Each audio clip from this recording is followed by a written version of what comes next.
Untuk sekarang, setiap kita memasukkan error, misalnya saya nulis di sini, Hilman lalu passwordnya salah, kita akan mendapatkan error atau keterangan di atasnya. Apapun errornya, misalnya namanya, misalnya saya kosongin, kalau kita login, kita akan mendapatkan error yang lain, tapi udah lumayan dinamis atau berbeda-beda feedbacknya.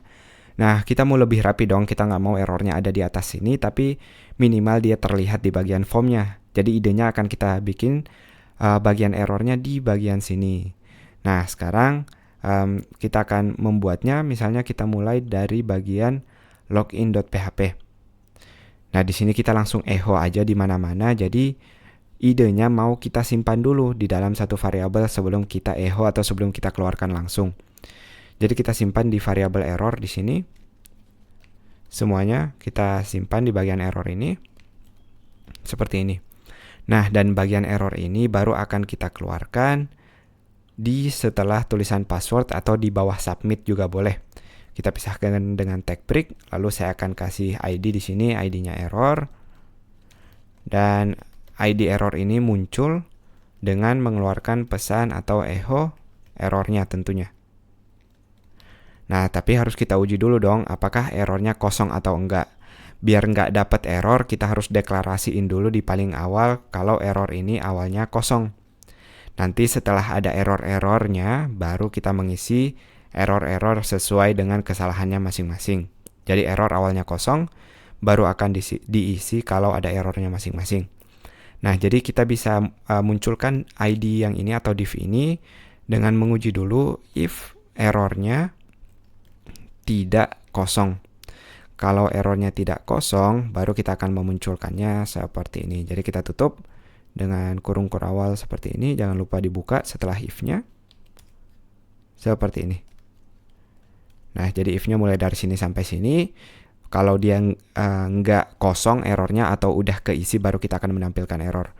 Jadi sekarang, kalau kita reload, bagian errornya akan muncul di bawah ini. Tentu biar lebih kerasa error, di bagian CSS-nya, kita bisa mengubah si ID error ini dengan warna merah misalnya, atau mau lebih keren lagi kita bikin warna merah yang lain tapi backgroundnya bukan warna merahnya sendiri seperti ini. Dan tulisannya agar jelas kita bikin warna putih dengan padding misalnya sekitar 5 pixel agar ada jaraknya. Kalau kita balik sekarang, kita akan melihat errornya dibungkus seperti ini. Jadi lebih jelas kalau ada error sekarang. Jadi dia juga udah fleksibel, bukan hanya ketika datanya kosong. Kalau ketika datanya salah di sini, kita akan mendapatkan namanya belum terdaftar di database. Atau kalau passwordnya salah, 1234, kita login, data ada yang salah. Nah, hal yang sama mau kita lakukan pada bagian register.php. Saya akan mulai paste dari bagian bawah sini. Register.php.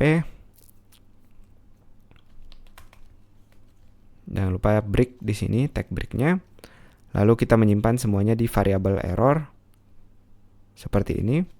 Jadi setiap echo-nya kita bungkus di error.